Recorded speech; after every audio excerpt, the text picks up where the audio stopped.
আপনি বেহেশতে যাবেন কিনা দোজখে যাবেন এটা কিন্তু ওই যে একজন ব্যক্তি ঠিক করতে পারে না। এখন বিএনপি যদি নেয় সেটা হয়ে যায় চাঁদাবাজি, আর যদি অন্য কোনো ইসলামিক দল নেয় সেটা হাদিয়া স্বরূপ নেয়। ইসলামিক দল করলে আপনি ইসলামিক প্ল্যাটফর্মে চলে আসেন, টোটাল ইসলামিক দল। আপনি বলেন ওপেন যে সংবিধান হবে, কোরআন সংবিধান হবে, ইসলামিক পন্থায় আসেন। আপনি কিছুদিন আগে আপনাদের লোগো চেঞ্জ করেছে, জামাত ইসলামের লোগো চেঞ্জ করেছে কিন্তু হোয়াট এটা আমার তো জানার দরকার নেই। একটা সংগঠন সে করতেই পারে, তবে মানুষের আবেগ ধর্ম নিয়ে এইভাবে প্রচারণা করা ঠিক না জামাতে, কারণ ধর্মের ব্যাপারটা হচ্ছে আলাদা। যদি ইসলামিক রাষ্ট্র আপনি কায়েম করতে চান সেক্ষেত্রে আপনি টোটাল ইসলামের অঙ্গনে আপনাকে আসতে হবে। আপনি অর্ধেক ইসলাম অর্ধেক গণতন্ত্র, হ্যাঁ এইভাবে তো রাজনীতি হয় না। ক্ষমতার লোভী তো এগুলো হয় না। আসসালামু আলাইকুম। এই নির্বাচন আসলে এটা একটা গণতান্ত্রিক মুক্তির জন্য, মানে 17 বছর আন্দোলন করা হয়েছে শুধু জনগণকে ভোটাধিকার রক্ষা করার জন্য। জনগণ যাতে একটু সুষ্ঠুভাবে ভোট কেন্দ্রে যেয়ে ভোটটা দিতে পারে, মূল আন্দোলন কিন্তু এটাই। কারণ বিগত ফ্যাসিস্ট সরকারের আমলে কিন্তু জনগণ ভোট দিতে পারে নাই, এটা আপনারা সবাই জানেন, অবগত আছেন। কারণ ভোট কেন্দ্রে কিন্তু কেউ যেয়ে ভোট দিতে পারে নাই। এখন আমি কাকে ভোট দেবো না তো সেটা পরের কথা, আগে আমাকে ভোট কেন্দ্রে যেয়ে ভোট দিতে হবে, এটা আমাকে এনশিওর করতে হবে। এটা আমাদের নেতা জনাব তারেক রহমান আমাদেরকে এনশিওর করছে এবং করতেছে।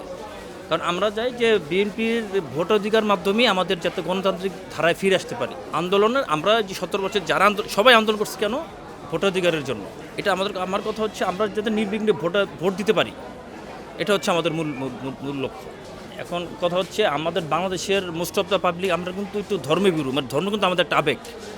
আমরা যারাই ইসলাম ধর্মে বিশ্বাসী সবাই কিন্তু একটু ধর্ম আমাদের কিন্তু আবেগ, আমরা ধর্মকে কিন্তু কখনোই ফেলে দিতে পারি না। বাট আপনি কিন্তু ধর্মকে নিয়ে ব্যবসা করতে পারেন না, এই অধিকার কিন্তু আপনার নাই। আপনি বেহেশতে যাবেন কিনা দোজখে যাবেন এটা কিন্তু ওই যে একজন ব্যক্তি ঠিক করতে পারে না। গতকালকে যেই নির্বাচনী প্রচারণা তারেক রহমান কিন্তু সাহেব একটা কথা বলছেন, বেহেশত দোজখ দুটোর মালিক কিন্তু আল্লাহ। তো আল্লাহই নির্বাচন করবে কে বেহেশতে যাবে কে দোজখে যাবে, বাট কোনো ব্যক্তি কিন্তু নির্বাচন করতে পারে না। ইসলামের সঠিক কথা এটা, ইসলামের এটাই সঠিক কথা। আপনি কিন্তু চাইলেই কিন্তু আপনি ওই যে একজন বলতে পারেন না যে আপনি আমাকে আনেন, আমাকে ভোট দেন, আপনাকে আমি বেহেশতে টিকিট দেবো, এগুলো কিন্তু ইসলামের সাথে যায় না। এটা টোটাল ইসলাম বিরোধী, এটা ইসলামের সাথে আল্লাহর সাথে শিরক করা। এটা আমি মনে করি যারা কোনো দল, উনি কিন্তু কোনো দলের নাম বলে নাই, আমি বলতেছি একটা ব্যক্তি, একটা দল, একটা সংগঠন যারা এই সমস্ত প্রচারণা করতেছে, টোটালি এটা ইসলাম বিরোধী, এটা গণতন্ত্র বিরোধী, এটা দেশ বিরোধী। আসলে চাঁদাবাজির ব্যাপারটা এটা টোটালি একটা ভিন্ন, কারণ বিএনপি একটা বৃহৎ দল, অনেক বৃহৎ একটা দল, এখানে কিছু খারাপ ভালো লোক থাকতেই পারে। এখন বিএনপি যদি নেয় সেটা হয়ে যায় চাঁদাবাজি, আর যদি অন্য কোনো ইসলামিক দল নেয় সেটা হাদিয়া স্বরূপ নেয়। যাক, আর বেশি দূরে যাব না আমি। আমার কথা হচ্ছে ভাই, এখন বিএনপি বৃহৎ একটা দল, এখানে খারাপ দল কিছুটা লোক থাকেই। আপনি দু একজনের জন্য পুরো বৃহৎ দলটাকে নাম বিক্রি করে, পুরো দলটাকে তো খারাপ বলতে পারেন না। বহিরাগত একটা ছেলে এসে দলের নাম ভাঙে যদি অপকর্ম করে, সেক্ষেত্রে আপনার দলের তো দায়ভার তো দল নেবেন না, তাই না? তো সেটা আপনাদের গণমাধ্যম যারা আছেন তারা এটা ভালোভাবে প্রচার করতে হবে আপনাদের।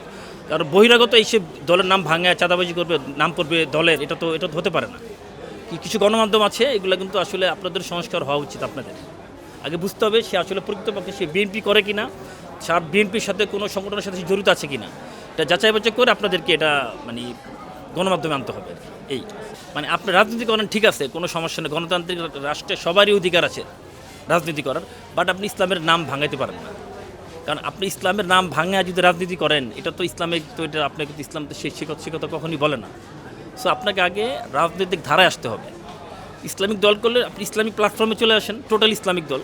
আপনি বলেন ওপেন যে সংবিধান হবে, কোরআন সংবিধান হবে, ইসলামিক পন্থায় আসেন।